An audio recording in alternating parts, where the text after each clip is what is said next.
angry, Aussie. Aussie. Aussie.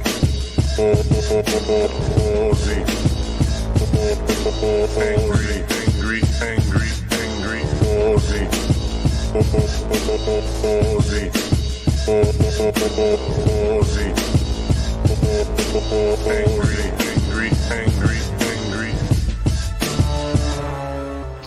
All right, starting the stream, and I have not decided if I'm going to make a cocktail video or not. Basically, if it's quiet start, I'm going to do it. Hey, Greg. Hello, Justin. It's a quiet start. I'll make a cocktail video.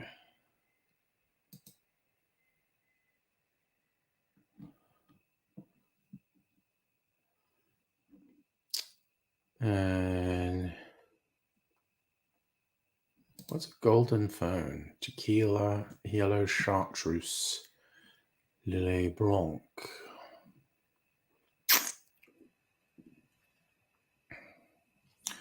White creme de... I mean, that honestly sounds pretty good. I think I'll make that. I like the sound of it. Howdy, over in Twitchland.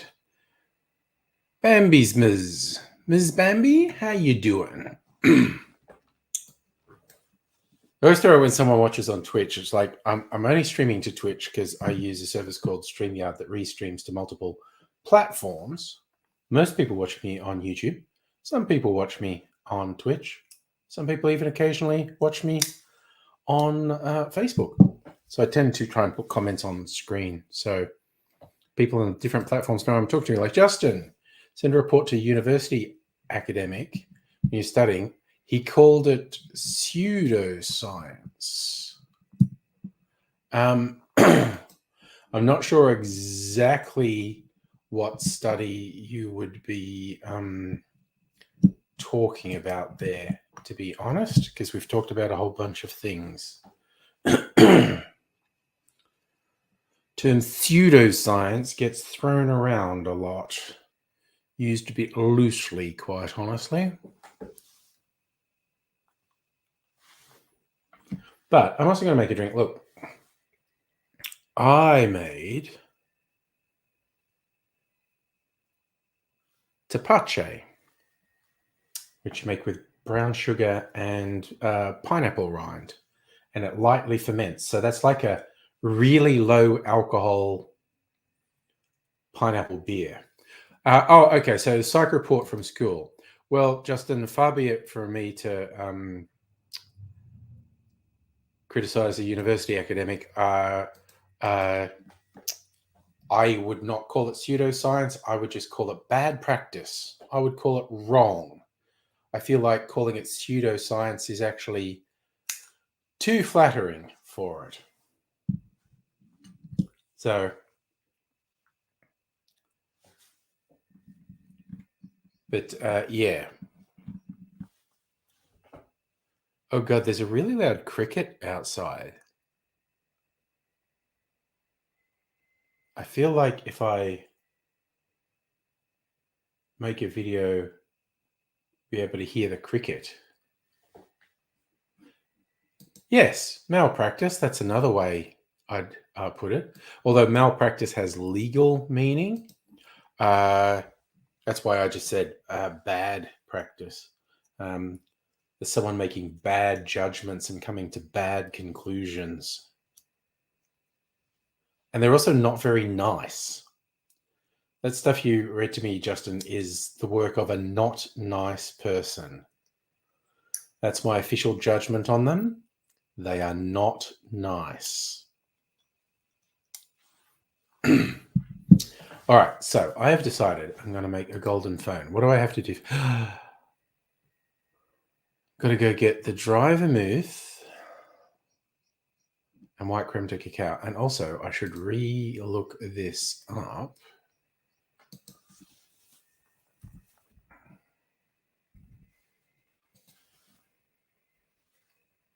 Get a bit of history on it. Yellow.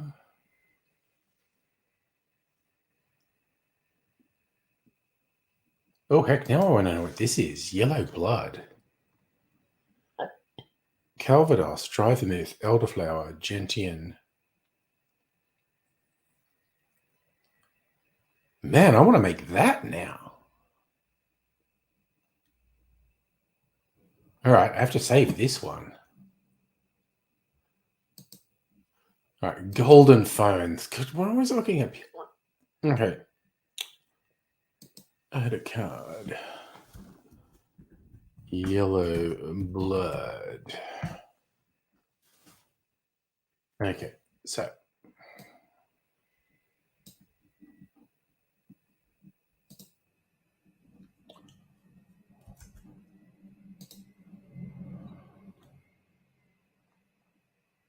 Okay.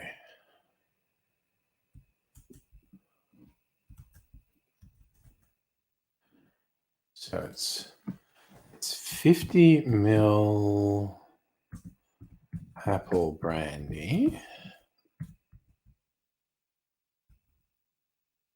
20 ml dry vermouth,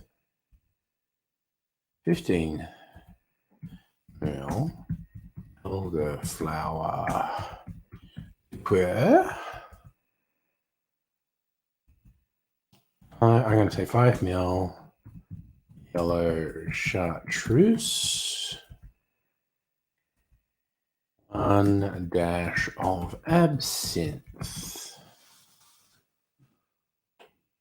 And that's going to be a short, I think.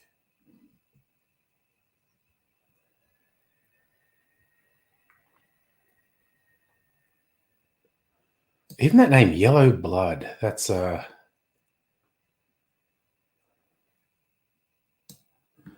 sounds like it could be a Halloween one. Got to make some Halloween cocktails for next week. So yes, okay. Wait, now what's the history of this one? Mauricio Barbosa in Brazil. All right. So the actual thing I want is golden phone. I just want to know the history of it. There we go. Served up with Luxardo cherries. Okay. Patron. So, okay, history. 20th Century Riff by Jim Meehan. Okay, I need to make a note of that. Golden phone. Where's it gone?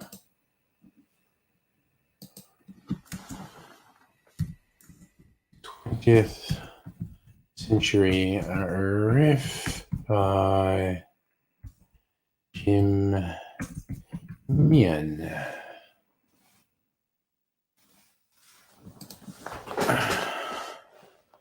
I got a buzz. Oh, that would be the standard bloody, of course, YouFoods text.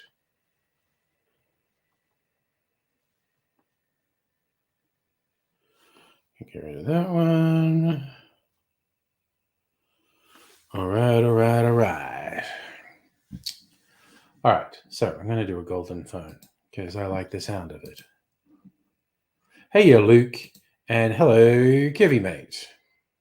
It's Trey Parker's birthday. Evander Holyfield, famous for getting part of his ear bitten off by Mike Tyson. Dr. Abigail, hello to you, dealing with YouTube's ad blocker thing. Another friend posted that on Facebook today in a meme format with, this is the most disgusting thing I've ever seen. Yes. You disabled ad block protection. Nice. Good job. Oh, Justin, why do people get things wrong, particularly with diagnosis, particularly if it's about neurodivergence? There's ignorance, there's prejudice, not necessarily malice, but that person really doesn't sound very nice. And Mr. Graham Green, on the Facebook. There's the trifecta of platforms people are watching on tonight. Okay, do you know what? Now I feel like there's a bunch of people in here. I maybe won't wander off and make a video. I'll do it. I've got a whole bunch ready. I'll do some tomorrow night. Okay, but I am going to drink some of my tepache, and it's really syrupy sweet. I maybe didn't use enough water in it. So I'm making it half soda water. And yes, we certainly do the sorts of things that were in the diagnostics manual for mental health until very recently, like homosexuality, is very weird. Oh, you've been coding. Old school, Dr. Abigail. What in particular have you been coding? Now, this should pop a bit because it's a bit effervescent. Let's see if we can get some ASMR. Oh, yeah. A little gentle pop. See it foaming up a little bit. Natural effervescence.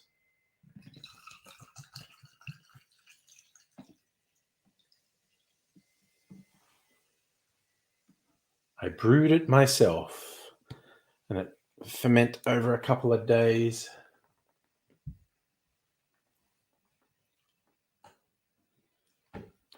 Cheers, y'all. Looks like a stout or something.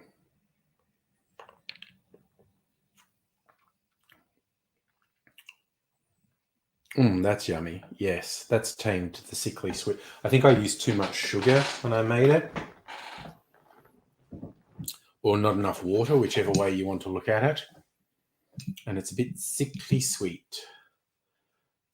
And maybe could have used more tepache than that, but anyway, I'll just have that. Now I think I'll make a tepache cocktail tomorrow night. Lisa Lynn on Facebook. Hello, how are you this evening? So you found a website that treats coding like martial arts training, presents you with coding challenges like katas, and you can earn rings. That honestly sounds like fun. There certainly have been various types of coding. What was the one where people would literally talk about being a black belt? It wasn't agile, but I feel like it was agile adjacent. Anyway, God, people in IT regularly use overly dramatic and flamboyant language. Like a control zone in a business's network. It's like the wide open internet, the internal closed network, and the sort of barrier that's meant to disinfect between the two is often called the demilitarized zone. Kevin, mate, interesting week in politics. Oh, Jesus fucking Christ. Well, it also depends what you mean by politics. The voice vote in Australia was depressing but predictable. The the carnage in the Middle East is just horrific. Those two dominate my mind. Two real downer stories. Yes, air gapping is another way to put it. I know I had to learn that term when I was working in the electricity industry. They have what they call operational technology. Like we talk about IT, information technology. The utilities and lots of other people have what they call operational technology, OT, and that stuff that doesn't connect to the internet is kept isolated, is often just on proprietary software. And when the guys who were basically checking on that infrastructure, because they're so paranoid about it being attacked by like malicious hackers, the laptops they used to connect, they either had to be a laptop that was never ever connected to the internet, or special laptops they had which were they had what we call a virtual machine. It's like a code-only computer within the computer that was air-gapped from the operating system that would connect to the internet. So it's basically you had to boot up this virtual machine and physically connect to the operational technology. And that little virtual machine had a quarantine zone between it and the rest of the computer. So when you were using the computer to be on the internet, you could not interact with this virtual machine, which was solely for connecting to the operational technology. Fun things. Sneakernet was, that's old school. Back, it's less of a thing now, but it's still a good way to share things and not get caught. But for the longest time, Sneakernet, in other words, walking to someone, giving them something on some sort of portable storage device, depending on how long ago it was, is going to depend on what portable storage device we're talking about. But for the longest time in Australia, Sneakernet was faster for moving big files than the internet was. Less of an issue now, but it probably depends on the size of the file as well. Sign up, look, you can. Oh, you get honor if you sign someone up. There you go. Gonna send Heine to the martial arts thing. So Greenie had to. Oh, you had to do this stuff back in government IT days, managing the networks. Yeah. Oh God. Okay, you preempted me just then. I remember it was probably in the 90s or early noughties when I was like on Usenet. It was 90s. It was definitely 90s. On Usenet and IRC, and so had online friends around the world.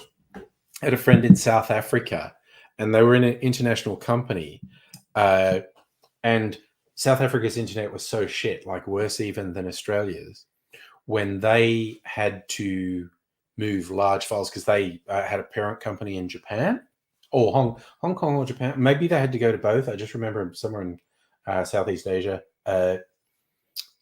When they had to move large files or large volumes of data, it was cheaper and faster for a person to get on a plane with a hard drive and fly over there and physically hand it to the other office. That's how bad South Africa. They were talking about very big files or huge amounts of data, but that's how bad South Africa's internet wasn't just slow; it was super expensive, and they would actually fly files to other countries. Earn honor for any community pass. Oh, nice. So just be on forums and you get honor. Oh, yes, the fingering on the old days. It is a text command in the Unix system, which I think they were kind of deliberately echoing on Facebook. Don't think you can do it anymore, but there used to be a poke feature on Facebook, and the idea was if you hadn't seen any interaction from someone and you wanted to know if they were still around, you'd say poke, and a thing had come up on their timeline and go like, angry Aussie just poked you. Facebook was really rude in the early days. And I don't mean rude as in naughty, I mean rude as in obnoxious. God, remember all those stupid fucking games they had? And your whole timeline would be people saying, join my mafia crew, join. Fuck me, I was so glad when they all faded away. I felt like a dozen times a day I was rejecting these things and just saying, block all fucking invites from this. God, that was annoying.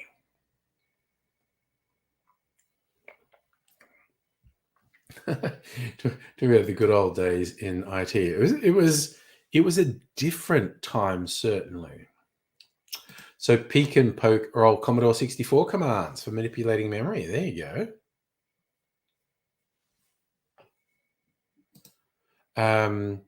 Old Unix network game called Init Game. Okay. I was never really on Unix, so I don't know that one.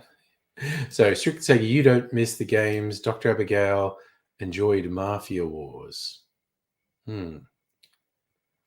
Oh yes, I had dial-up for the longest time. Interestingly, one of my many contract jobs over the last couple of decades was working with a consultancy who was working with Telstra to get ADSL to work. That was fascinating. He's working with all these different people, but also the engineers, like really talented engineers in Telstra, were physically changing the machinery of the exchanges so they could sustain an ADSL connection. It was absolutely fascinating because we're prototyping dial-up software, prototyping the interface for the dial-up software, and then just working with the people who are just trying to get it technically to work. It was a fascinating little project to work on. Yes, your homepage was a static page. It was so different. And then people could, people would just post really offensive shit on your homepage, and everyone would see it. And it was just like, it was so fucking weird. So weird.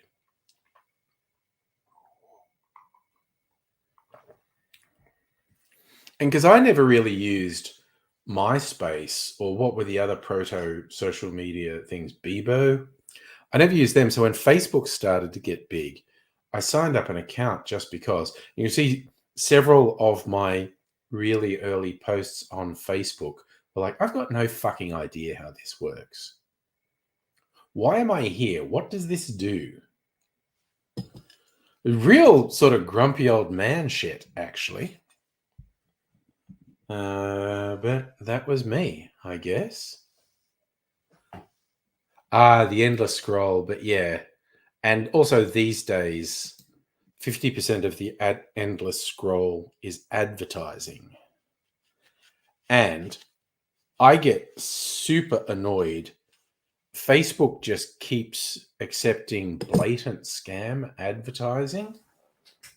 It's like, they just don't fucking care. They don't put the most cursory effort into reviewing ads before they put them on. And I mean, maybe I'm naive, but Jesus, it's just so shit. Greenie, you remember dial-up days? Oh, BBSs. I had a very sort of short exposure to BBSs. I never quite got the hang of them. For those who are unfamiliar with it, we basically called them bulletin boards, and you would actually be dialing up a local thing and connecting directly to it, and yeah, people would chat and share files and stuff. Well, that's okay. Wow, you wouldn't see anything on Facebook blocking 99% of them. So Zagrini got dial-up text access before a GUI interface came out. Yes. Letting it ANSI. Yeah, there were some very weird and wild times. Tim Berners-Lee proposing the World Wide Web. Wild and crazy times. Topping up my Tapache fizz. Oh, I bet there are still BBSs. You use Telnet to get in. Yes, Telnet still exists. Oh my God. So even without ads, endless scroll was too much. Oh, nice. Dad ran a C64 BBS in the living room. Nice. There are some very funny old videos on YouTube of media reports of the internet back in the early days of the internet. And they're like, what is this crazy thing? And some of the hardware they had to connect, there were these awesome things like instead of a modem, you take the phone off the hook and put it in this rubber socket thing, and then that's connected to your computer, and then it sends a tone down the phone to connect to a BBS. And just all these people explaining what you might use this for. Oh, you know, the fun days of the internet. We're trying to convince people it may have some sort of use. That's it, an acoustic coupler. Oh, yeah, Greenie knows it too. The screeching sound of a modem. Oh, wow. There's I knew a guy who claimed he could imitate the sound of a modem down a phone well enough to get a connection at the other end. He was probably talking shit, but theoretically, if you could send the right sounds down a phone line, you could connect to the other end. But certainly with the phones in the 60s and 70s, the phone freakers who were scamming the phone systems because they worked out that when you put money in a payphone, it sent particular sounds down the phone line to tell the exchange how much money you had put in that. So they would they had various ways of sending the right tones. There's famously, Steve Jobs and Steve Wozniak got caught by a cop with a black box, a thing they used for phone phreaking. They would connect it to a payphone, and it would send the tones down the line to give them free calls. And I think that was a relatively serious crime because phone companies had a lot of sway. And the cop thought they looked suspicious and the black box they had was suspicious. And this was before Apple computers. And if that cop had arrested them and they'd been convicted, Apple computers might never have happened. You're a cyber hippie, Greenie. Nice. Oh, speaking of the hippies and the phone freakers, I met one of the more famous American phone freakers and early internet hackers, Captain Crunch. Got the nickname because he worked out the sort of tones that the phone used to say you'd paid. He had just like this plastic whistle that was a free toy in a cereal called Captain Crunch, and he was just manipulating that, and he'd whistle down the phone lines to get free phone calls. So he was known as Captain Crunch. Man, that dude had, by the time I met him, which was 20 years after at the peak of his fame probably, he had done a fuck ton of acid, I tell you. He's a bit messed up. And yes, digital changed everything. Yes. Oh, you met and worked with Captain Rom. There you go. Fittingly enough, I bumped into Captain Crunch at a rave when he was off his head, and he just kind of gave off a vibe. There was probably some permanent damage from doing lots of acid.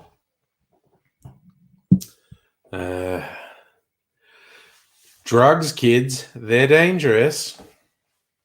I mean, anything's dangerous in sufficient quantities. Too much oxygen will kill you. It's funny I say that to people sometimes, and I suppose I shouldn't be too mean, but they are literally, like dictionary definition, ignorant. And they will really angrily argue with me that, no, it's not possible to die from too much oxygen. I'm going, oh, it is.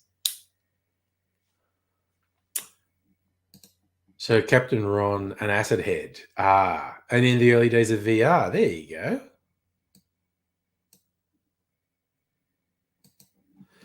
Yeah, there's a whole thing that bloody alt scene in the 60s and 70s. Acid was gonna be involved. Oh yeah, and bloody Steve Jobs famously talked about his acid trips. I don't know if it would be slandering was to say he did acid too. I just assume they all did. Oh god, and that also reminded me of a weird video recommendation I got on YouTube the other day. The one of the guys from Jackass, Steve-O, the the really fucked up guy from Jackass, and he's telling a story like he's became friends with Steve Wozniak, and it somehow came like, hey, you know, Apple employees get a discount. Come with me. Like he was talking him into getting an Apple computer. It's like, come with me, and you'll get 10% discount at the Apple store. And Steve-O goes, okay. And he goes into an Apple store with Woz, and Woz really excitedly says, when the person comes up to help him, my friend's going to get a new computer, and he's going to use my staff discount to get 10% off. And this Apple store employee looks at Steve Wozniak and says, are you an Apple employee? And he goes, yes, I've got my ID card here. I've got an employee number and everything. And the person says, what's your ID? What's your ID number? And he goes, 1. And he's still got his original Apple employee ID card that's just got a 1 on the back. He's employee number 1. So, Greeny, from early VR, training, e-learning, and computers to teach aviation flight sims. Nice. Well, I also was surprised by that. I would think the Woz could literally get anything for free from Apple. And I think maybe he did this thing with Steve-O as a bit.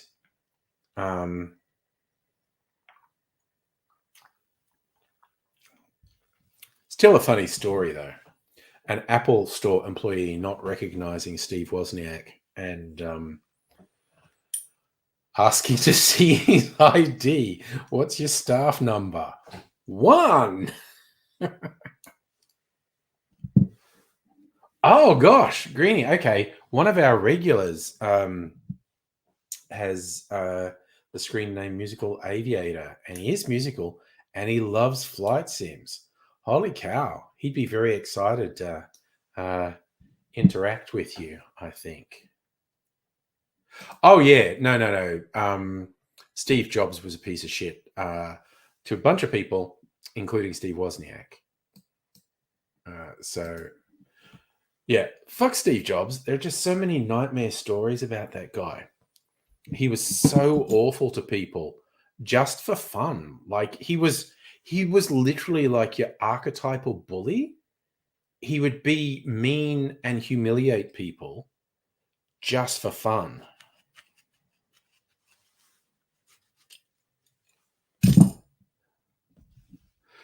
Oh god, there was and just all the terrible stories about Steve Jobs. There was one about he's driving around the Apple campus one time, and he almost took out a pedestrian. It was like on a crossing, just like didn't even slow down and almost took him out. And the person like yelled at him and gave him the finger. And Jobs was so infuriated, he went on the network and said, you know, someone out there just gave me the finger. I want them found and fired. And no one knocked. But yeah, there are all these stories that he would randomly drop in on people interviewing for a job at Apple and just humiliate them for no reason. Oh, and he'd play weird, fucked up mind games and pitch people against each other. Most notoriously, when there were the two different development groups going on. Oh God, what were the two systems? It might have been the Lisa and the Apple II. But there were two different development groups there. And he told them, like, you're in competition with each other. The other guys are the enemy. You know, if you don't beat them, you'll probably lose your job. Like, way to create a fucking atmosphere. And apparently he would go around, like, he would just be randomly walking through, you know, there's people at their little cubicles, and you get to someone and go and say, hey, what do you think of Bob? You know, once anyways, what do you think of Bob? And the guy goes, and Jobs goes, because I think he's a piece of shit. And the person goes, I think he's a piece of shit too. And then he would just turn to the next person and go, what do you think of Bob? Me and Mike here both think he's a piece of shit. What do you think? And he'd just be fucking with people like that all the time because he's just a fucking bully. Oh, honey, yes, I do remember the movie. Yes. Where someone who had been at IBM wanted to work at Apple and Jobs decided to humiliate him. I don't know whether that specific one is based on a real event, but he was known to just be a shithead and be a bully and just randomly try and humiliate and manipulate people. The Strictly Sega got me playing on a backyard cinema. I will try not to say anything too outrageous and upset your neighbors. You know, we got to maintain neighborly relations. Oh. Yum. I haven't made tepache for a while because pineapples have been really expensive. And there was a really cute little like half the size of the pineapples you normally see in the supermarket. And it was only about $2. Is little, but it also had the fronds, which are fun for decorations on cocktails. So I plucked all the fronds, and they're in a bag in the freezer. And I cut the rind off the pineapple. And tepache is so easy. It's like pineapple rind, brown sugar, and water.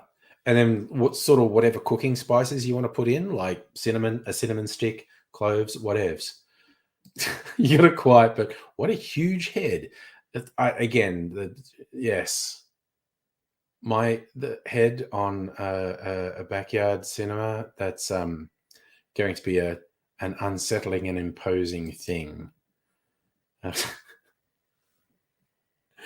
like you're in the planetarium and you're looking at one of the mega planets. Huge orb of my ridiculously oversized head. Oh, cinnamon sticks, super useful. I use them in a couple things. Sometimes for making syrups. Actually, even just with the white sugar, like caster sugar, I have for making a lot of syrups. I have a cinnamon stick and a vanilla pod, and like vanilla pod that I use to flavor something, but still got the pod at the end, and a cinnamon stick, and I just have it in the sugar, and so the sugar has a sort of gentle vanilla and cinnamon flavor. Ooh, hot tatties, cinnamon with hot tatties. I assume you mean potatoes, although I could be wrong. Maybe that means something else. That sounds interesting. But yes, they're good, and they're not too expensive, and they're useful for a whole bunch of things. Yes. It's probably more than a year since I've made tepache, and it's really yummy. So I'm absolutely going to do it anytime I see a cheap pineapple. because then you get the whole thing. Then I get fresh pineapple juice, so I juice it. Fresh pineapple juice for cocktails, and then I use.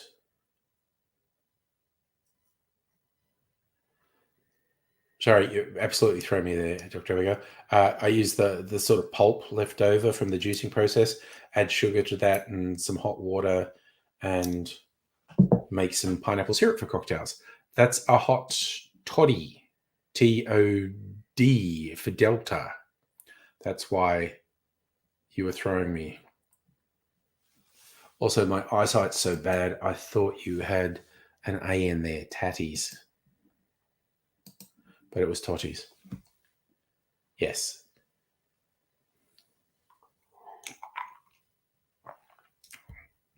And oh my God, there's some great variations on hot toddy. But just that combo, whiskey, honey, lemon, cinnamon. Yes, or with a Y. And that's probably a regional thing with hot toddy if you spell it IE or Y. But yes, and then, like I said, there's some great variations. As one have found that Mrs. Angry and I both like, instead of just hot water, you make it with chamomile tea, and you use a peated whiskey, a smoky whiskey, and just the heat from the tea makes the smoky characteristic of the whiskey just like waft up. Real nice.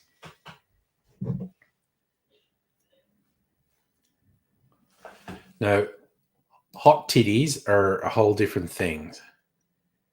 It's like your hot goth girlfriend with the big titties. Weird internet sayings.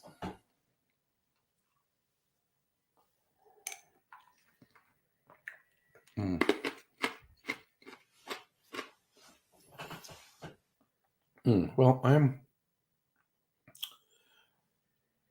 quite enjoying having Departure Fizz tonight. Very tasty. A tasty little number it is. Yes, it's far too sweet without being diluted. But that's okay, I'll do it. So just look at the variations you're doing of hot toddy. It's you could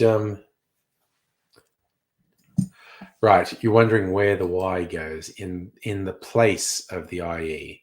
Remove the IE and place a Y in its stead.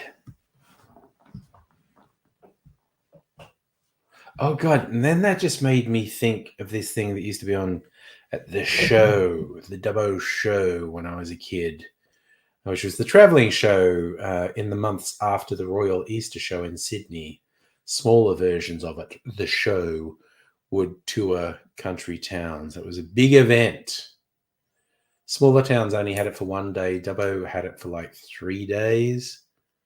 Very big event in the calendar when you're a youngin' in Dubbo, where fuck all happens. The show was a big deal because you get like Sideshow Alley.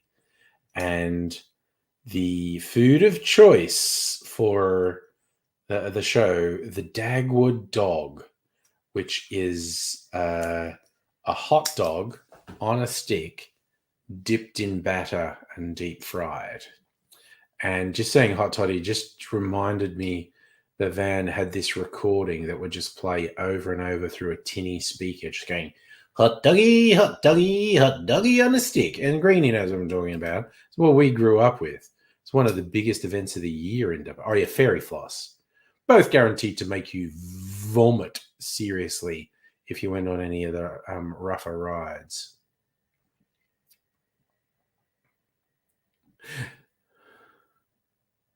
Sorry. He's a yumbo for the hot dog being lips and arseholes, yeah. Oh, yes, that was the other thing. You just put an absolutely enormous amount of tomato sauce on the Dagwood dog. Justin, do I miss anything about Dubbo? No, nothing. Nothing at all. Yes, the Vomitron. Was that the official name or just what we called the thing that spun around a lot? I was such a wuss as a kid. I would not go on any of the fast rides. I was such a wuss. Like even the big Ferris wheel was testing my limits. And then in my 20s, went to America for the first time with my girlfriend at the time, and we went to all the theme parks in the US are full on compared to what we get in Australia. But I went on roller coasters, and I was just like, "Oh, I don't want to." But and we did one. The first one didn't even have a loop; just had some peaks, and it was and I survived. Then I actually went on one that had a loop, and then I went on a couple of quite full on ones. But I have since learned in more recent years when I tried it again, it's like, no, I am too old now. They actually make me feel quite sick. Also, my joints are so fucked. I feel like my legs will just fly off at some point. So I did, for one brief moment in my 20s and 30s, actually go on the full-on rides. Despite being absolutely terrified of them as a kid, just wouldn't go on them. And yes, I did go to Disneyland in California.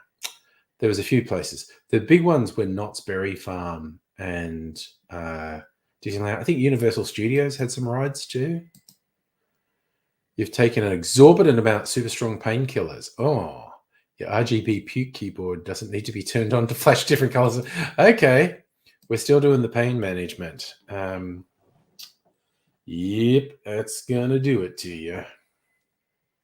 Well, Mrs. Angry is actually having her long delayed appointment on Monday. So I've taken Monday off work to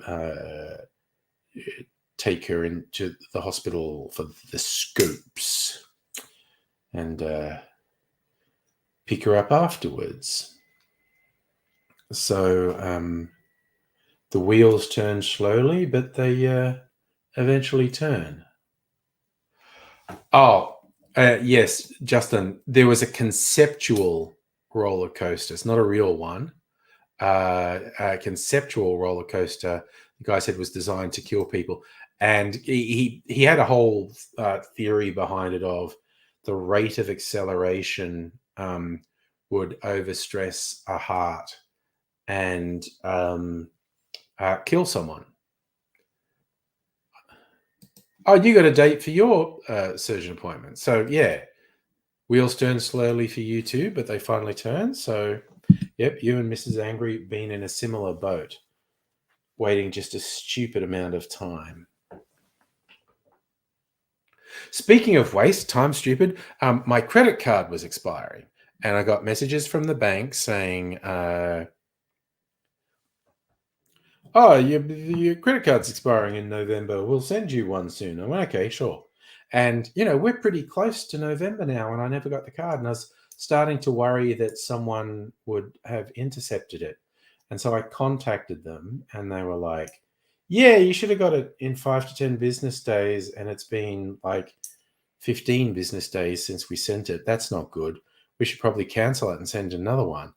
And I was talking in my sort of bleak view of the world. So if I do this, like if I cancel another one, what's going to happen? The day after I do it, the other one's going to arrive in the mail. And anyway, the fuckers at the bank were not completely clear with me, and they didn't just reissue the card. They have to change everything. They have to change the number on the card. So no scheduled payments I have with that card will fucking work now. It's just going to be super annoying. Oh, and guess what? When I came home today, I didn't even realize till today they'd canceled my fucking card because I tried to use it and it wouldn't work. And I realized those fuckers canceled it even though I said don't cancel it. And yeah. And so I was annoyed with that. And then I got home and no word of a fucking lie in the mailbox was the fucking replacement card that they sent 3 weeks ago. And I was just like, fuck this shit. I was in a really fucking bad mood, actually. And then I had an energy drink, and then I'm fine. But what? I think some fighter pilots do die from the stresses. But yes, I don't even know if this person who designed it, if it had any actual basis in medical science. But it was a thing someone did. They said they designed it that it would kill people. Honey, you're doing the coding stuff. Oh, you're going to continue after the stream. Changes your jokes and stuff. You got to think some more. Fair enough. Oh, they were special. I'm sure they do. I also remember early online video. So like even before YouTube star Zay Frank did his own video hosting and whatnot and was really successful. And he still actually has videos on YouTube. He's famous for a series of nature videos called True Facts about various creatures. And most of them are actually true, but presented in a silly way. He actually did a couple where it absolutely wasn't true facts, but that's the whole thing. But he did one ages ago where, I don't know, from somehow he got to go in a fighter jet, like in the passenger seat, and where they pulled massive G's and did loops and shit. And I think the video was just called Hick, Hick, Hick, because they said a thing you can do to not pass out. If you feel like you're blacking out, you sort of say hick, hick, hick, and do it like really hard. Like hit the huh and the k really hard. Go hick, hick, hick, hick. And it reduces your chances of passing out, apparently. And an all caps P notice. Fair enough. He did it on Mythbusters once, and Adam passed out. Yeah, well, it's not a guarantee. Apparently, like I don't think Zay Frank passed out.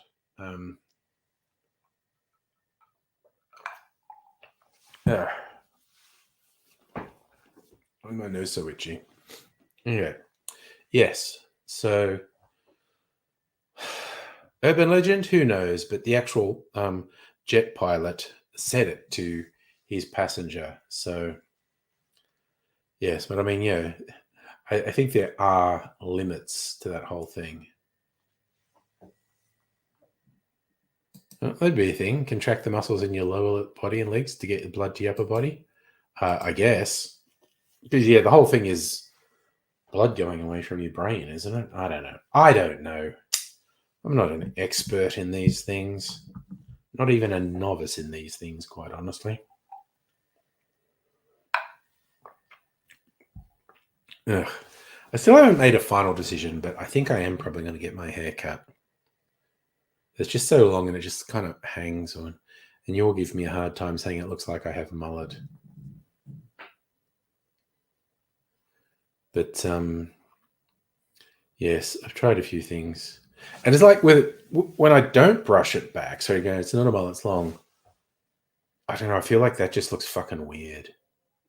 I mean, you know, I arguably look like a weirdo all the time, but kind of feel like that looks weird with the long hair over my ears like that.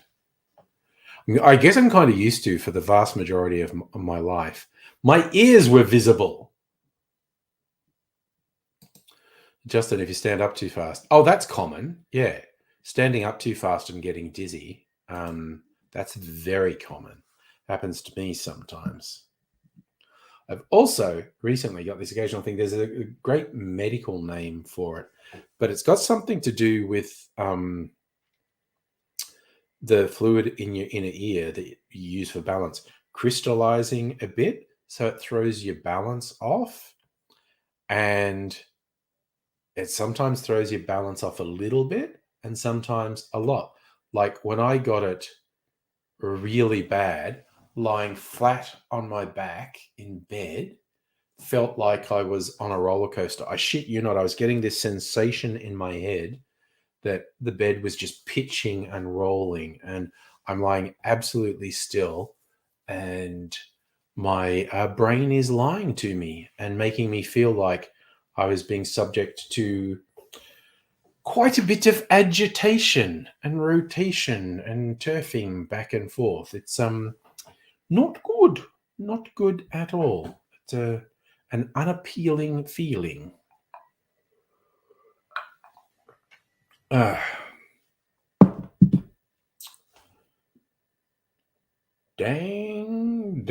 Dang. I see, Dr. Abigail, you faint if you stand up too quickly. Yeah, it's very widespread, from dizziness to actually fainting if you stand up too quickly.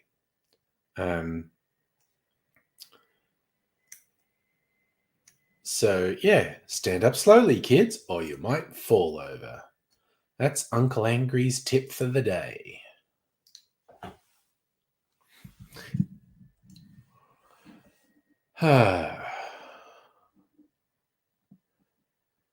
So who else were we saying was born today?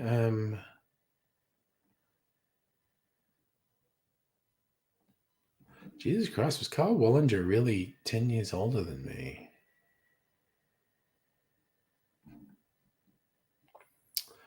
Sorry, that's an obscure 80s pop star. Let's see. Sinita. Oh, wow. I remember that name. Sinita. And her real name is Sinita Malone. There you go. British-American singer.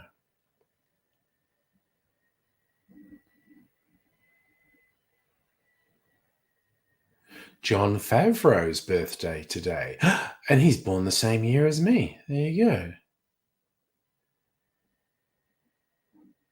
American actor, director, and screenwriter.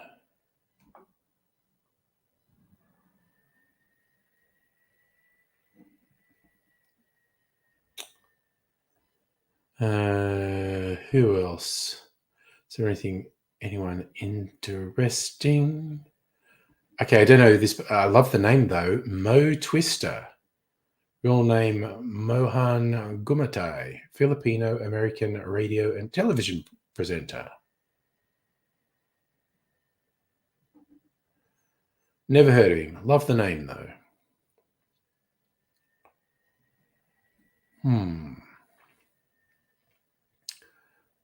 Looking for anyone else who I find interesting to say happy birthday. These are people with mononym. Shiho, Japanese actress and model. Never heard of her either.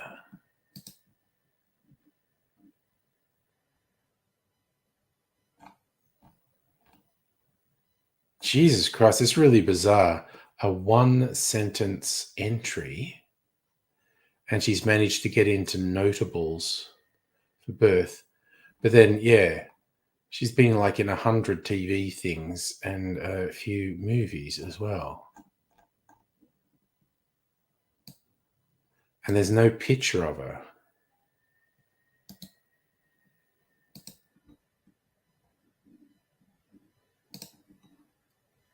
That is such a weird entry because there's lots of pictures of her on the internet. Damn, Wikipedia is weird. Yes, I believe it was Divine's birthday, born 1945.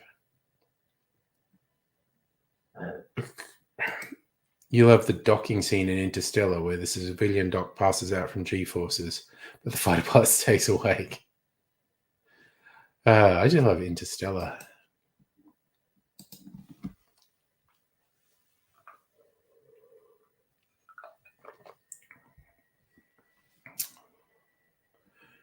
Just you thought the dizziness meant you were epileptic. Well, again, not a medical doctor, don't really know anything about epilepsy. I never really associated it with dizziness, though. And I could be super wrong there. Who knows?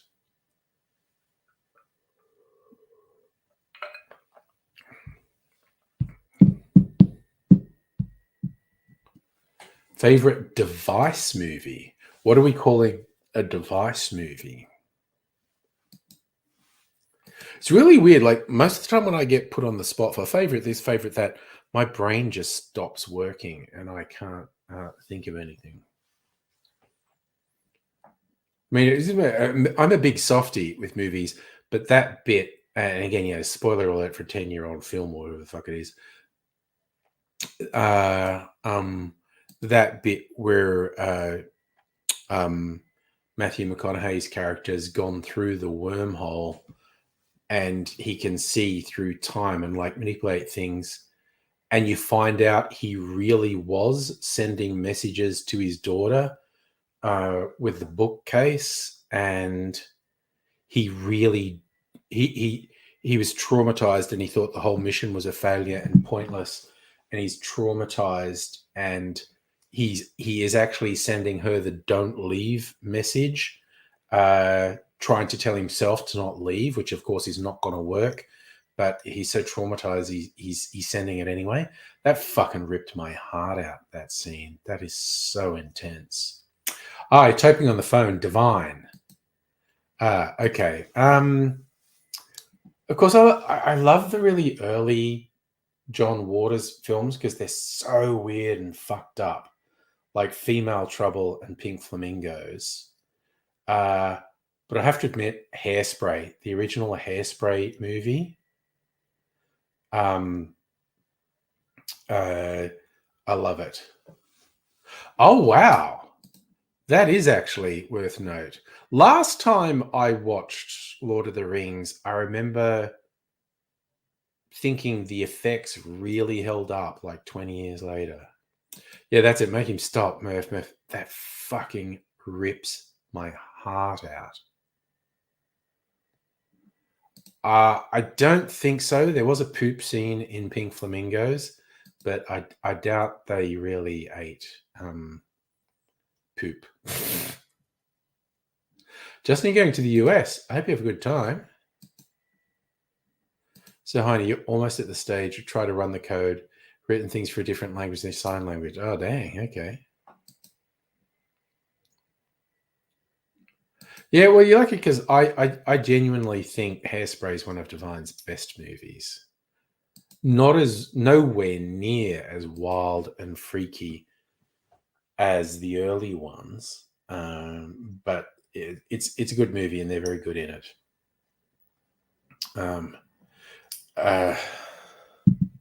But my God, those early John Waters films are just like, oof, what the fuck is going on here? I'm trying to think it was one.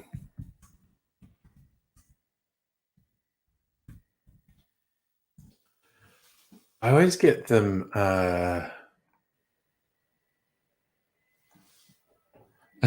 Why is Pink Flamingos so controversial? A few of the highlights: chicken getting squashed during a vigorous sex session, a man artificially inseminating woman after masturbating into a cup palm, man singing with his anus, and Divine explicitly filleting her on-screen son.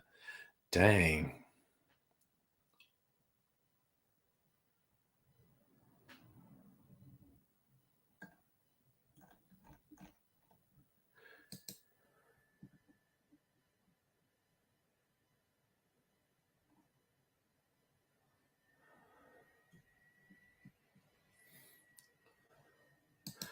I think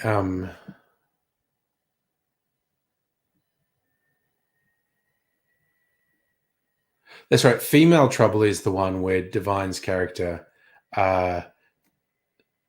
decides crime is art, and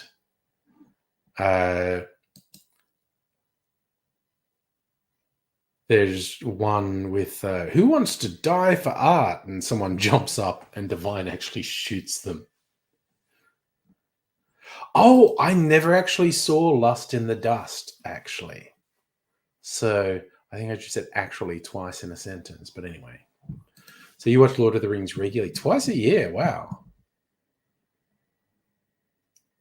That, yeah, on your Ultra HD monitors, particularly if you're sitting close to them.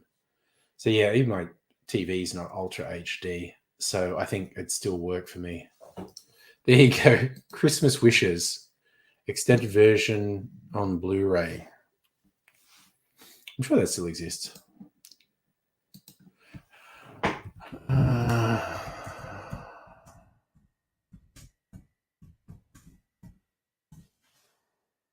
It's not even that expensive.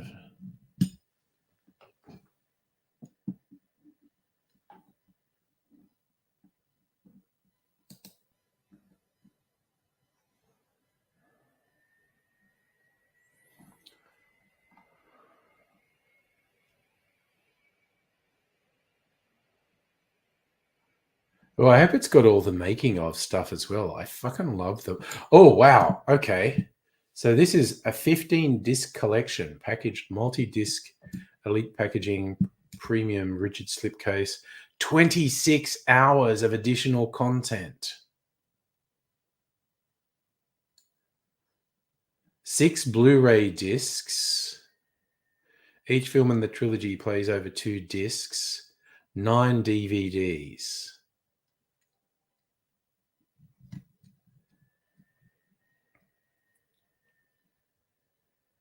Okay, that's pretty wild that you actually have to swap discs.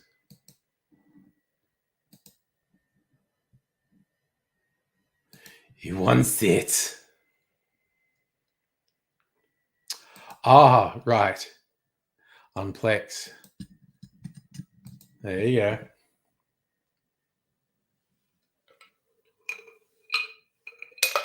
But I think what Dr. Abigail's saying is there's Plex and then there's HD Blu-ray.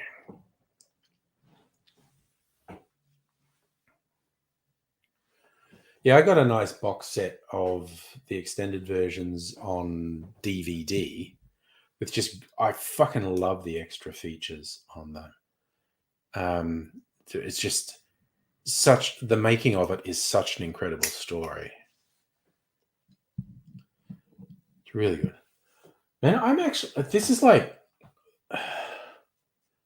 I mean, I never measured it, but they say on average when you make tepache, it ends up being 2 or 3% alcohol.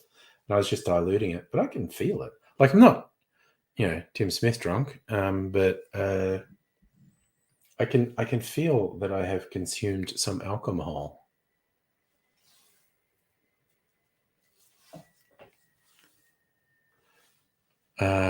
So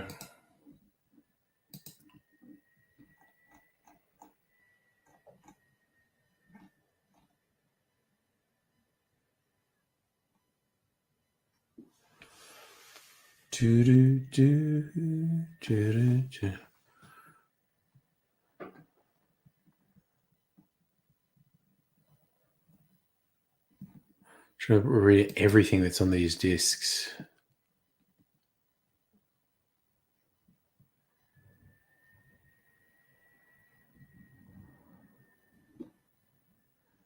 Jesus Christ, there is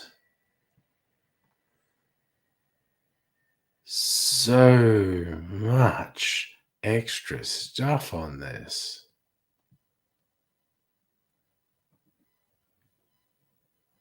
God damn. 665 minutes of content.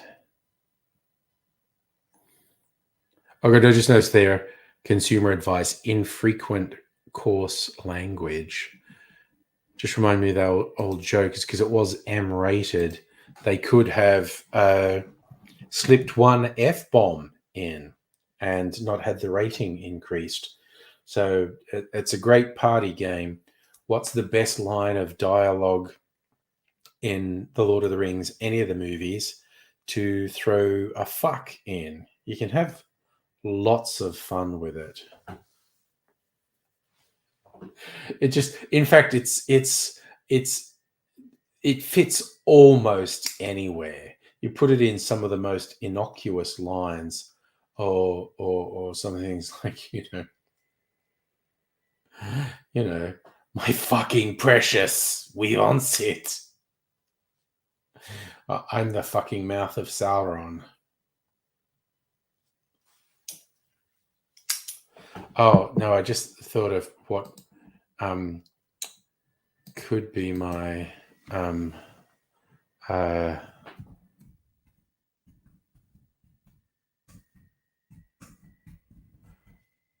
to try and find the right quote.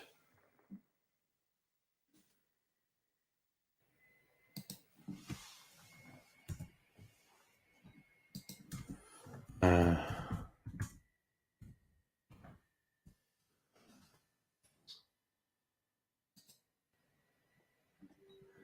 let me see. Let me get it out here.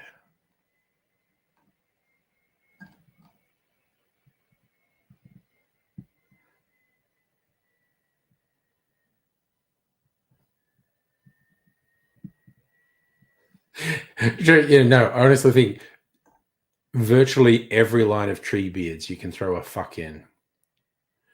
Tree? I'm no tree. I'm a fucking ant. I'm on nobody's side because no one's on my fucking side.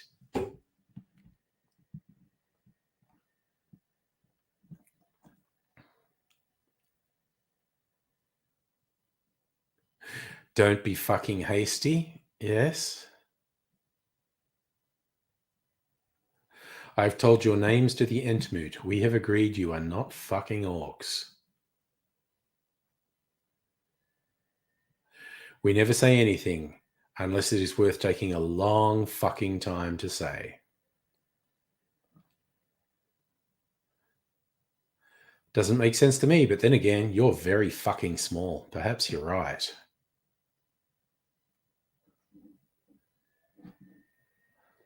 Yeah, I think literally any line of tree beards, throw a fuck in there.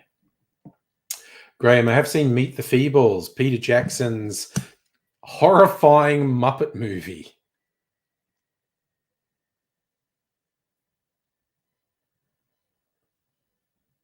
Yes. I know Lust in the Dust is a Western. I've never actually seen it. The ring will go to Gondor. I will take the ring, although I do not know the fucking way. Hey, Noog, how you going? We're just changing lines from Lord of the Rings by throwing a fuck in there.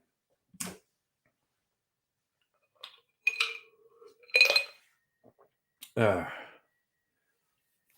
my god, it's such a fucking day. I feel like I've earned the right to make myself a proper. Okay, me being me, I'm going to make an old fashioned. The only question is, with what? No, I'm not going to do that. I had an idea for a particular sour, and I'm not going to do that. Let's check out the I'm definitely not an alcoholic, but I have not done a gin old fashioned in a while. That seems like a mighty fine way to do things. Fruity gin old fashioned? Yes, I'm going to make a fruity gin old fashioned. Okay, so I have to get some ice. Ice, baby. All right, so I have to disappear momentarily. I think I won't even bother to put the things down. Reverse the game. Remove an F Bond from Scarface. You'd have to. You'd have to know Scarface really well to know you'd remove the swearing. Oh, off work till Monday? Nice. Taking a break. I'm actually taking Monday off work. So I've still got tomorrow at work. The fucking Eagles are coming. Oh, no, perfect. No, you got it. Fly, you fucking fools. Or even you shall not fucking pass. Yes, Heavenly Creatures was Peter Jackson's big breakthrough film, taken seriously. Great film because he did the really trashy low budget ones, Bad Taste and Brain Dead, which are fucking great and really funny.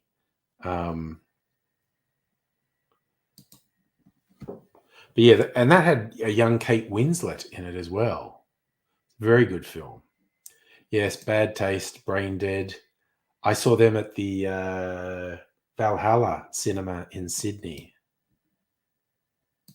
All right, I'm not even going to put the ducks up because like less than 60 seconds. Just got to go and get a piece of ice and an appropriate sugar syrup.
Alrighty.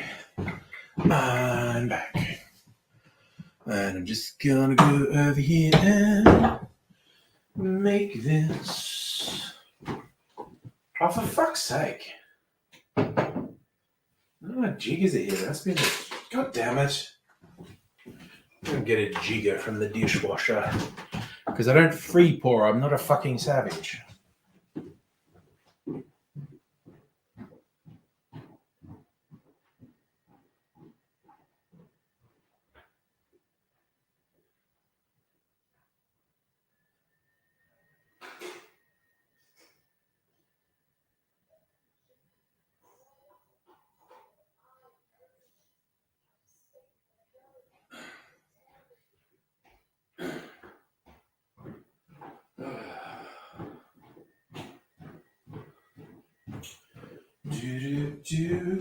Okay, got my jigger.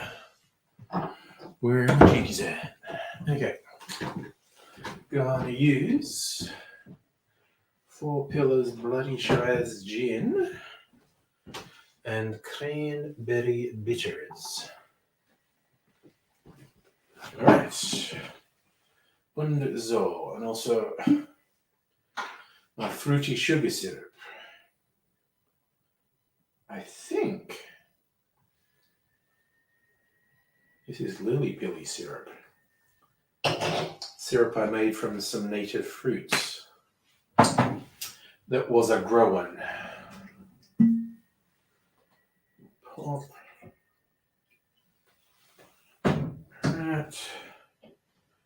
that in. Und Cranberry Bitters. A bloody old fashioned.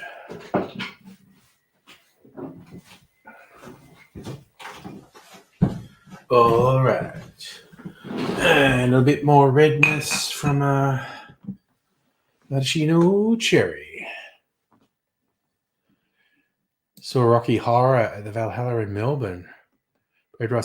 Oh god, I actually saw it at I don't even think the cinemas are there anymore, but the Village Cinemas, or were they Hoyts? I don't remember. Might have been Hoyts on George Street in Sydney. They had midnight showings for years. Saturday night midnight show for years,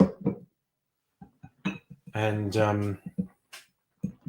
where there was a cast who would be acting stuff out up near the screen. And honestly, I got the vibe they were all pricks. Really thought they were very important. Oh, that's right. I love the Frighteners. King Kong's didn't really hit, but I love the Frighteners. Michael J. Fox movie. Which Valhalla, the Melbourne or Sydney one? Changed Lord of the Rings by replacing the word ring with cock ring. Well, that's the whole thing. Yeah, that's what I thought. The cinema complex that used to be there is gone now. God, that was there for ages, though.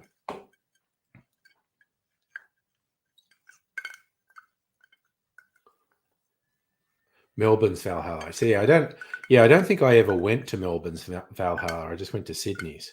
And I think Sydney's Valhalla might still be there, although much changed from my day. I had some weird idea they did a redevelopment and made it a multi-cinema thing.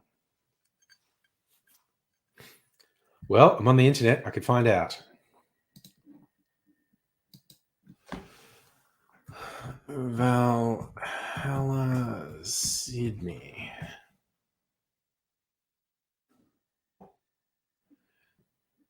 That's it. Glebe Point Road.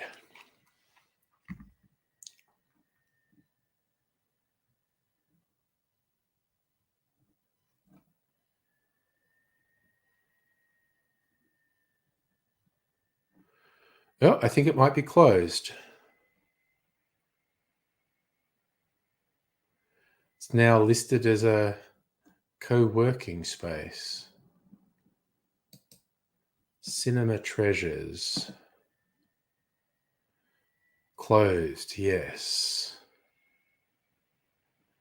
Was eventually 2 screens. There you go. Closed that long ago, 31st January 1999.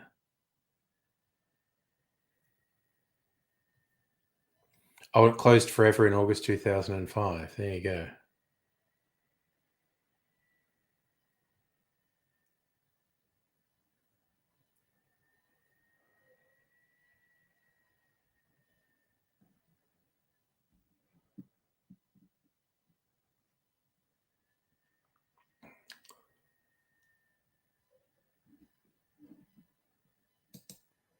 And now it's an office space.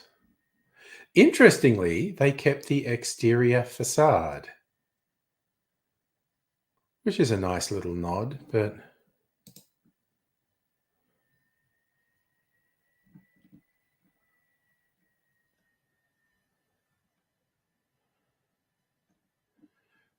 Greenie, you were Electric Shadows in Canberra, 6 packs in. Dr. Abigail, 24-hour sci-fi marathon, 19, 11 litres of Jolt. Jolt Cola, wasn't that a thing back in the day? Must be due for a comeback. Had a better fate than the Crooked Pub. I don't think I know that one.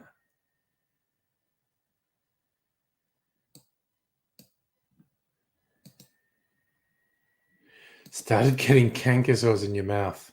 Got worse over 24 hours. Oh my God. Oh wow. Plan 9 from outer space in a midnight screening. Good Lord. Anyway, this is my bloody old fashioned. Maybe I'll do that for Halloween. Bloody old fashioned. Yes. I'll make my skull ice. Okay, that's that.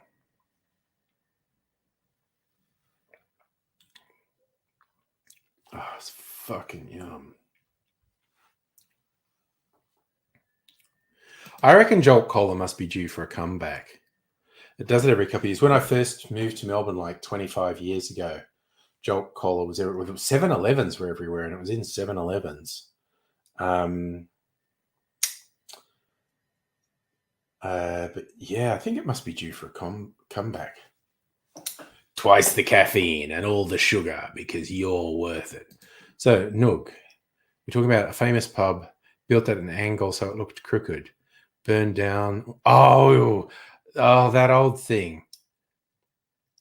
A heritage protected building burns down mysteriously, and then the poor developers have no choice but to fucking build apartments. You'd start drinking caffeine again if Jolt came back. Star Hotel in Newcastle? Is that what we're talking about?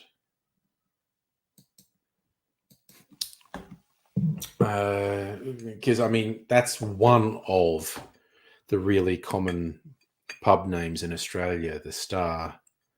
What are the really common ones in all towns? There'd be a Star, there'd be a Civic. Yes, the famous one with the riot, which Cold Chisel immortalized in a song. Yes, apparently the Star Hotel was very popular with marginalized folk, and when it was developers were going to knock it down, people protested, and it was a huge fucking riot. Yes, Greenie, that's another one. Royal. Most towns had a Royal Hotel. Yes. So it's so funny, those same names used in so many towns.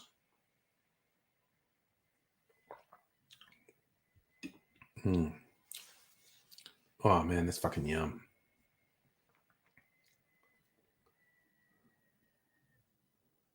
Okay. Westgar Cinemas, a palace. Make their money from Rocky Horror and Blues Brothers nights.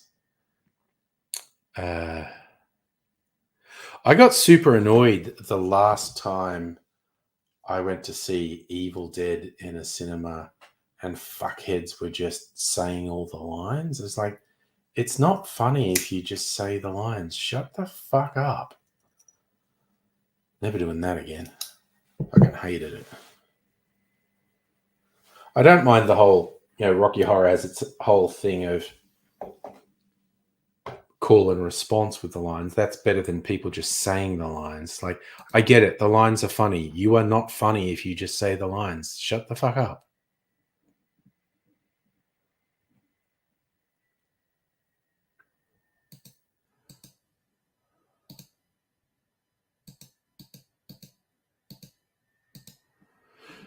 Just cruising some tabs on the browser. Whoa. Whoa, what's all that about? Gassy. Australian Gothic. A man in an unknown country town wearing thongs, drinking a can of beer. Main Street at the Royal Hotel. Yeah. So Strictly Sega. Favorite thing about the pandemic, we saw more older movies at cinemas. Saw Heat with De Niro and Pacino. I do like that movie. Good action movie.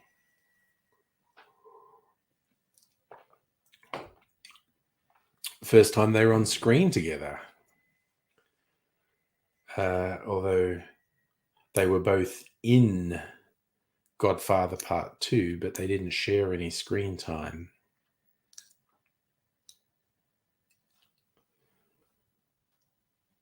There's one of the podcasts I listen to, and I mention semi-regularly, the Rewatchables, these guys who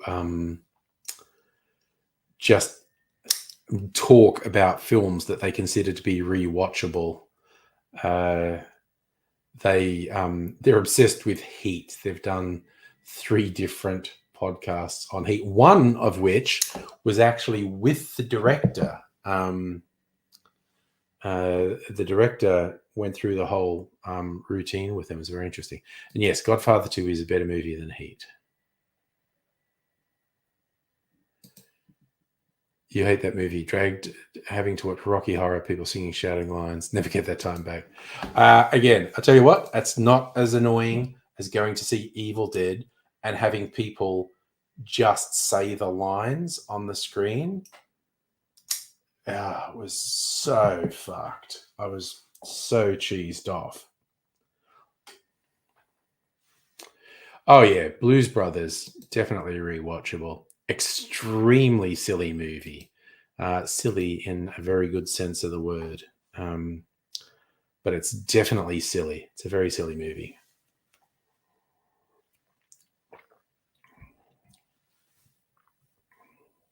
Oh God, Flying High, or just called Airplane. I don't know why they changed it in Australia.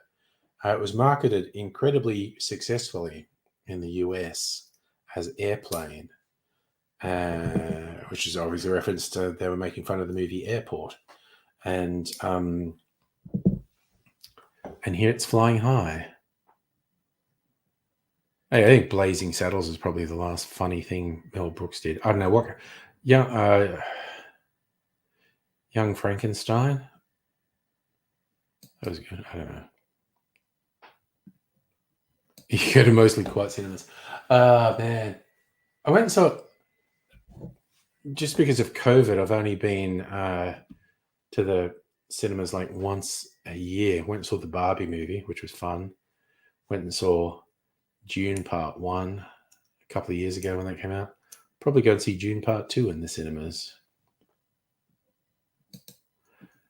Abigail, you went to PAX, met someone who went to Evil Dead show at Vegas. They were in the splash zone. Oh my God. I didn't know there was a Vegas show of it. You love Spaceballs. Ugh. Okay. My personal problem with Spaceballs is Mel Brooks started to get worried people weren't going to get the jokes. and the jokes are just really, that was a joke. And it's just like, oh, for fuck's sake. Just fucking let people watch and go, oh, that was a joke. Don't have the people just go, I just told you a joke. And it's like, fuck's sake. Oh, and see, I didn't see Oppenheimer. So between us, we did Barbenheimer. Yes, watching it as a kid would make a difference. It's well, see, I'm assuming that's a Spaceballs reference, and I paid so little attention to it. I don't remember it. Oh yeah, no, and for a 10-year-old, I'm not going to judge a 10-year-old who likes it.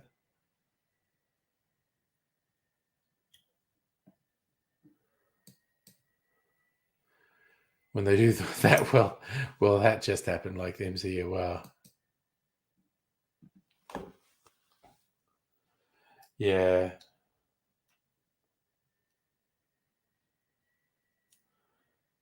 I think I haven't seen the last couple of Marvel movies. I don't hate them, but and I always kind of liked Ant-Man, and there was an Ant-Man one that I haven't seen.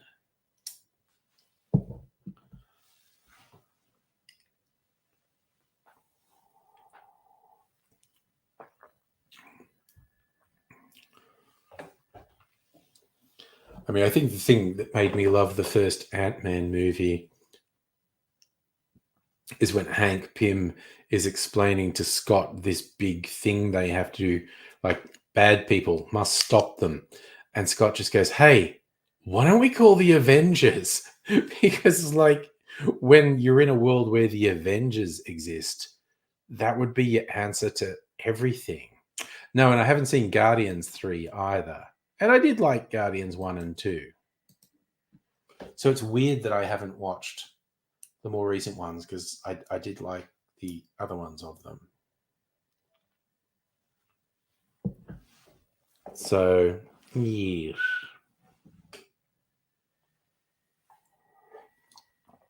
And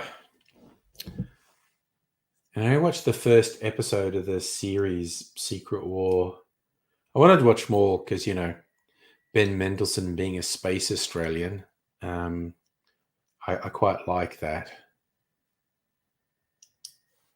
And yeah, I think I just watched the first episode of Loki.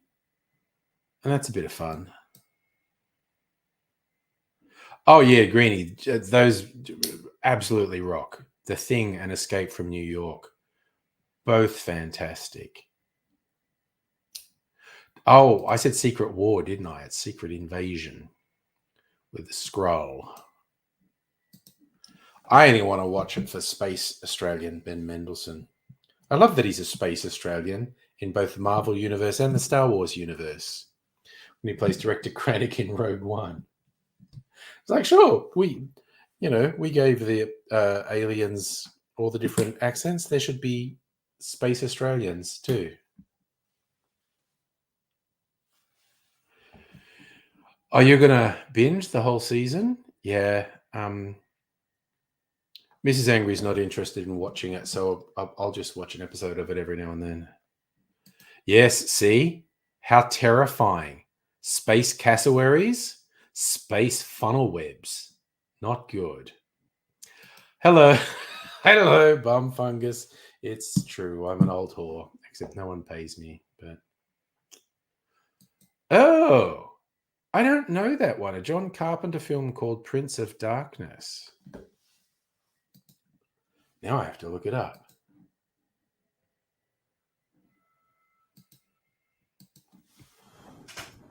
Carpenter, Prince of Darkness, 1987 film.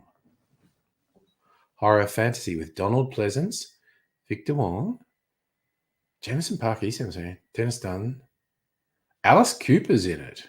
Goodness me. It's popular with audiences. Shot in LA in 30 days. Carpenter calls his Apocalypse trilogy. The first is The Thing, second is Prince of Darkness, and the third is Mouth of Madness.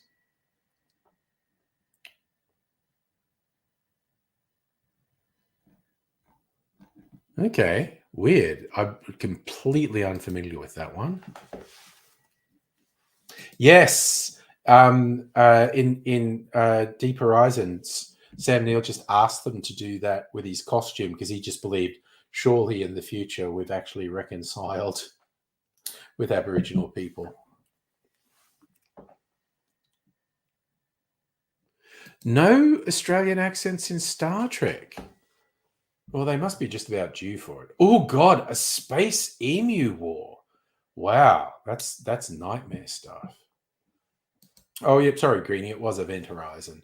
Deep Horizon was about the oil rig. Space Royal Hotel on Space Main Street in some distant Space Australia. Well, it's kind of like in Star Wars, in The Mandalorian, they had the Boston comedian Bill Burr in it for a couple of episodes, and I did see some wag online go, well, I'm very interested to see Bill Burr in Star Wars because that points to the existence of a space Boston,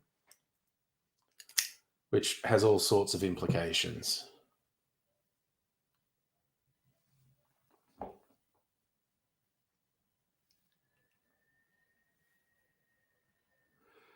Oh no, they make Killers of the Flower Moon, the upcoming Scorsese flick, with Mr. Emotionally Immature, but good actor. I'm talking shit about him and Leo DiCaprio. They're really shaping that up as a pretty intense epic, actually. Oscar bait, that one. Space Boston means space donkeys. Space drop bears. Yeah, they would be pretty terrifying, actually. Yeah, they've started advertising it and hyping it. Killers of the Flower Moon. It's getting a big push. And old Marty, he's not very young anymore. We don't know how long he's going to last. Every time he does something, it's like, well, that could be his last film. He's not a young man. He said, feeling compelled to look him up. Martin Scorsese, 80 years old. Looking every goddamn year of it, too.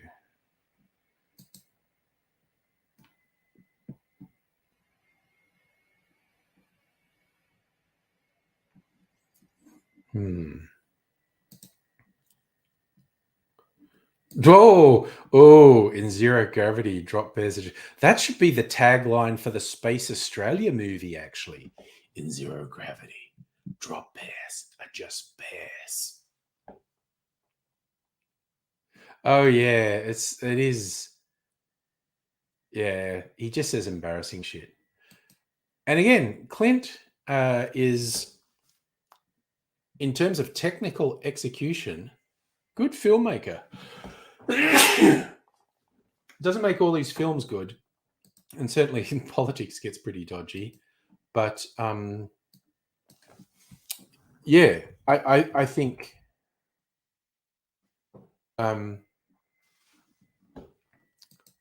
you have to be fair, and at 93-year-old Clint does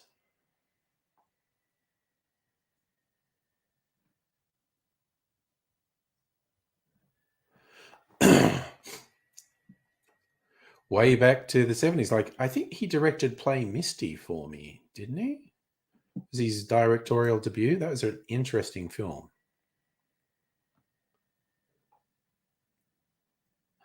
In space, no one can hear you belch. Look, I think we can bloody sell this Space Australia movie, quite honestly. You just put Ben Mendelsohn, a couple of Hemsworths in it. And I know Sam Neill's a New Zealander, but no one else can tell. mean, for fuck's sake, you might as well put Taika Waititi in it. The rest of the world can't tell. They think he's English.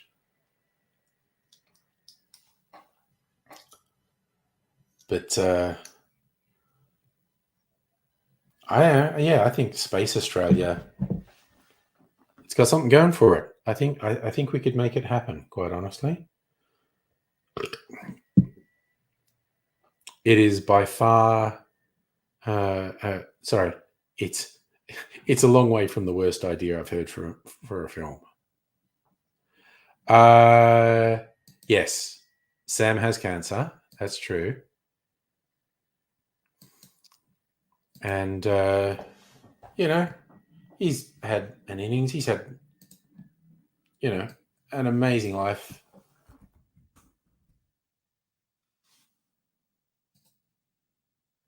He's 76. That's still too young. And he's just such a legend. I'm sure he's probably done something bad at some point.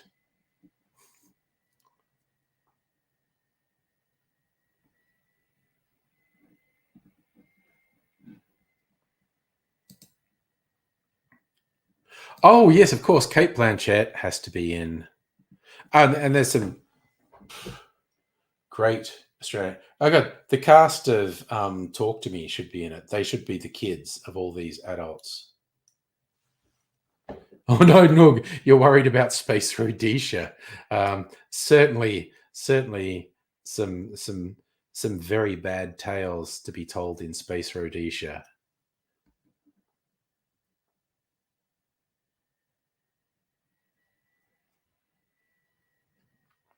Who used to be on the arm of Laura Tingle? Sam Neill.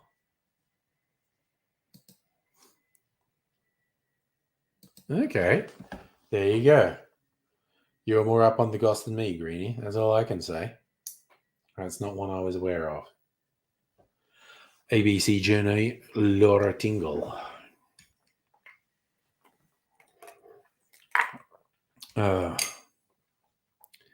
It's all thing. Oh yes, space oil reserves.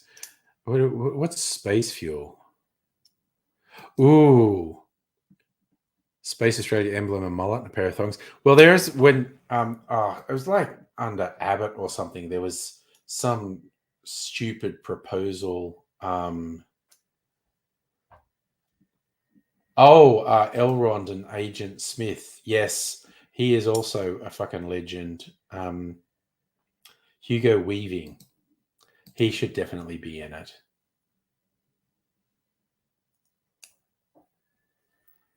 I mean, we've got the talent, is what I'm saying.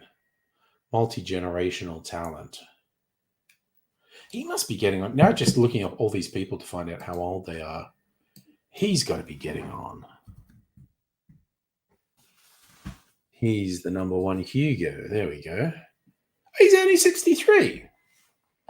Okay, he's younger than the other people I was looking up.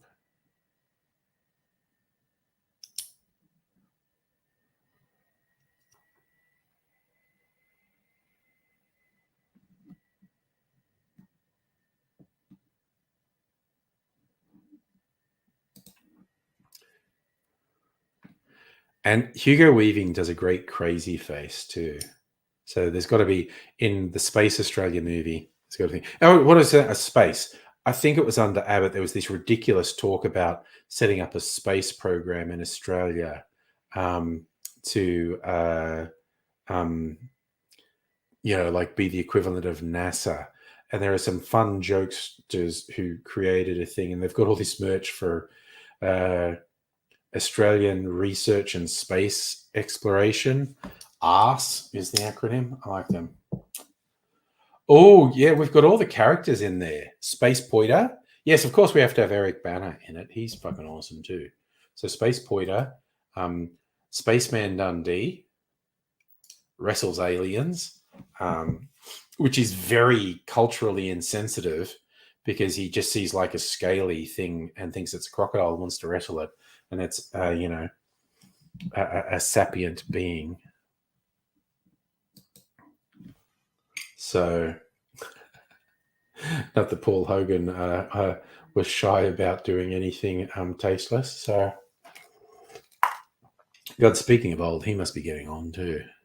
Now, I'm just looking up everyone's age. I want to know how old everyone is. Paul Hogan.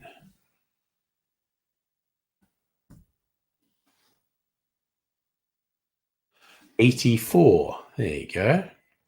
He's getting on.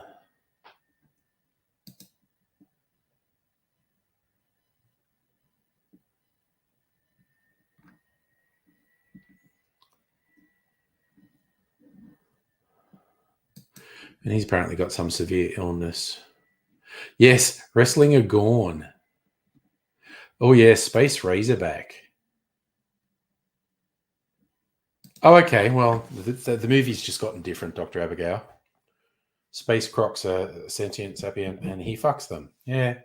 Then he's like Space Captain Kirk. Can't believe I just said Space Captain Kirk. Who fucks the aliens?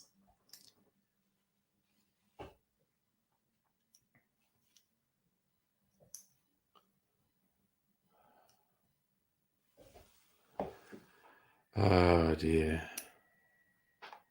Just reminded me there were two In Living Color jokes that they worked into the rebooted Star Trek movies. Yes, Space Captain Kirk's. But there were two In Living Color was a sketch comedy show with a largely black cast, but Jim Carrey was in it. It's what got Jim Carrey famous. And the two jokes from that show they worked into from one sketch they worked into the reboot thing. While one was Bones saying to Spock, "Are you out of your Vulcan mind?" And the other one was Kirk fucking a green woman. Oh, and now we're getting in this. Space Alvin Purple. Speaking of people who fuck the aliens, Space Wiggles. Space Wiggles have to be in there. Space VB, that would be the staple drink, I guess, of things. God, Space Fonzie. What's Space Fonzie gonna do? Is his voice a sonic weapon, maybe? Wow, we're really getting deep into the lore of Space Australia, all the things that would have to be in it. My God. We've really, Hollywood, hello. Or Film Australia, they give money for shit. Sure, we could make something good out of this. Well, there you go. There is a Space Wiggles. Animated show of Wiggles in a spaceship. Yes, but see, I think our Space Wiggles, they should be like a Voltron. Okay. That's how our Space Wiggles work. They're a Voltron. Power Rangers. They're Power Rangers. They're each one color and they come together to form a giant Voltron type thing. Did the I don't know Power Rangers very well. Did they get together to form a giant mecha? I can't remember who did that.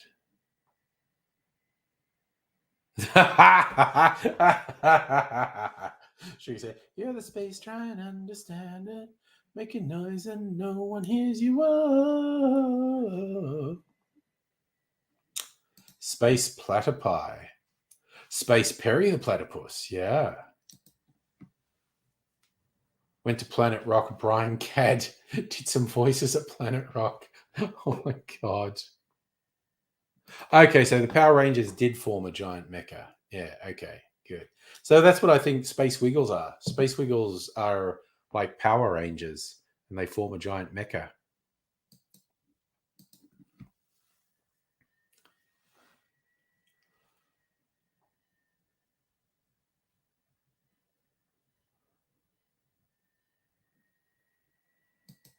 Okay, you've lost me with that one. Space the Girl from Now? Tomorrow? We're already in the future? No. Oh, there was a show called The Girl from Tomorrow? Yes, that is an obscure reference. I have some vague little memory of it. So yes, if we're in the future in space, she'd be the girl from now. We should work some reference into Tomorrow When the War Began as well.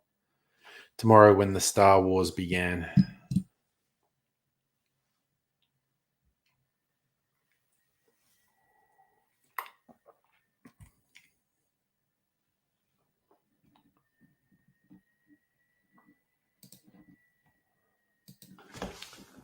The girl from Tomorrow. Auto completed to the girl from Ipanema. So 2 seasons made in 1991.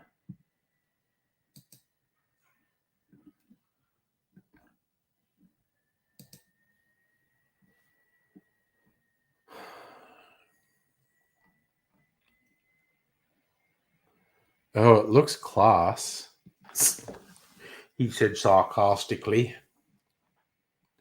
looking at the promo pictures of it. Very top grade. This guy. Oh, this guy is such a good that guy. I'm going to show the picture. He's such a good that guy. He's been in so many things, and I don't know his name.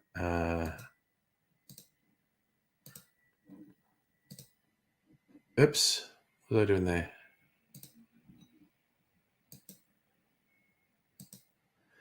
That guy. He's such a that guy.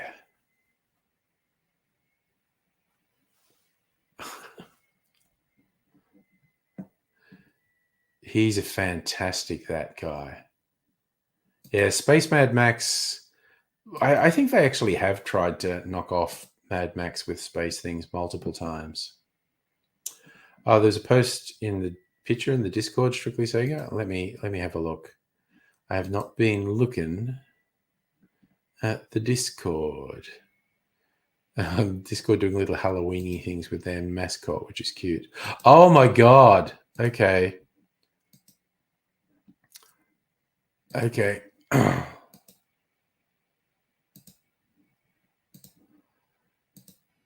Strictly Sega watching on the backyard cinema screen.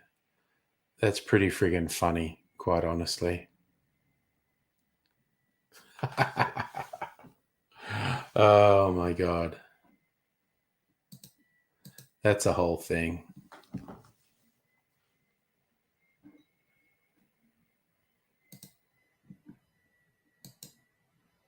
Are there any other class photos from this show?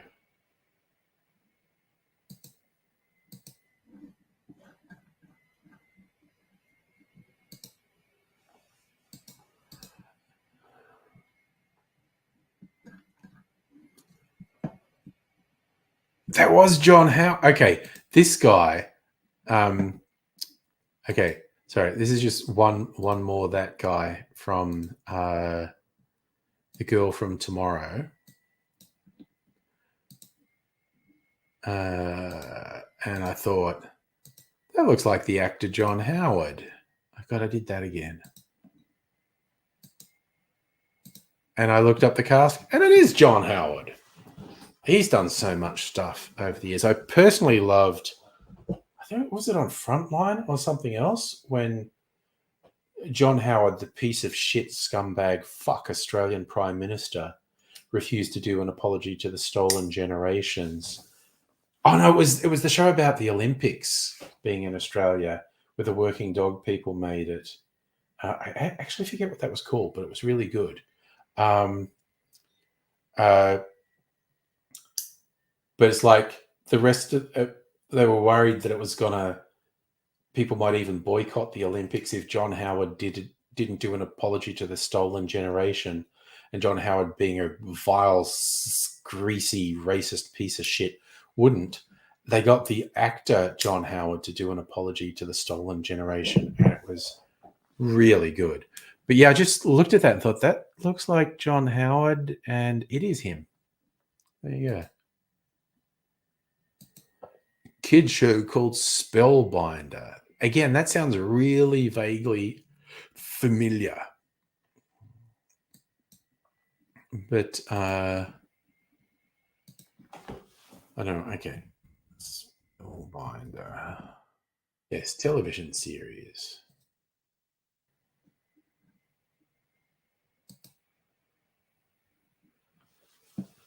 Co-produced between Australia and Poland. How weird is that? Sydney High School are accidentally stranded in a parallel world where the Industrial Revolution never happened. Only a small number of people have technology, and they're called the Spellbinders, and they pretend it's magic.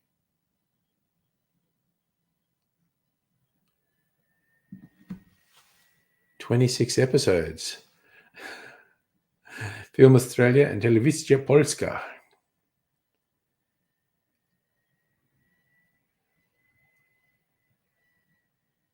So it's shot on location in Australia and Poland. So some it was shot around Sydney in the Blue Mountains. The parallel world was mostly filmed in Poland.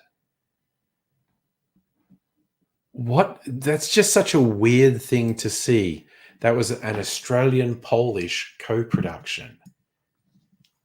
What a surprising turn of events. Ugh.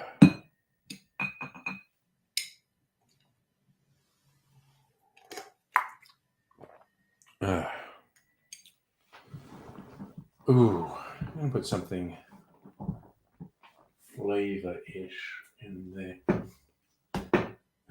Ooh, maybe that ridiculous peanut butter thing. Oh, okay. It's such an interesting concept. An Australian-Polish co-production. Just trying to imagine the negotiations that made that happen.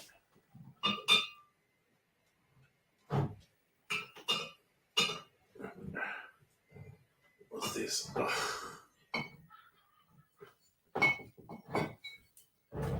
Oh, stupid short fingers. Come on. All right. I got it. Stop panicking. I got it. Oh, God. The sugar's got into the thread of this and sealed it up.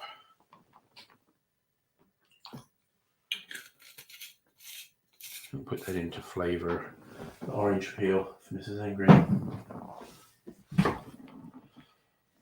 Oh, that brings us to that time of the night, namely the time of the night I'm going to go to bed. Oh, look, I left the door to the mysterious cupboard of mystery open. You can see it's full of bottles.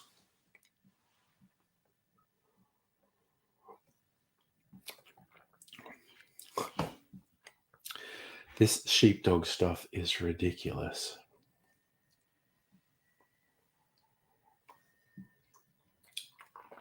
That'll do. Yeah, night nog. Now we're going to do the formal conclusion of the stream, namely the eating of the cherry. Oh. Now, if you do go to the ER, I hope they look after you, Dr. Abigail. That sucks. Gosh darn it.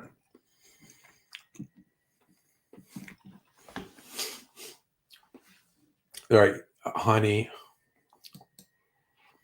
Excellent round out. Still in Space Australia. They're on the spaceship Bundaberg 1.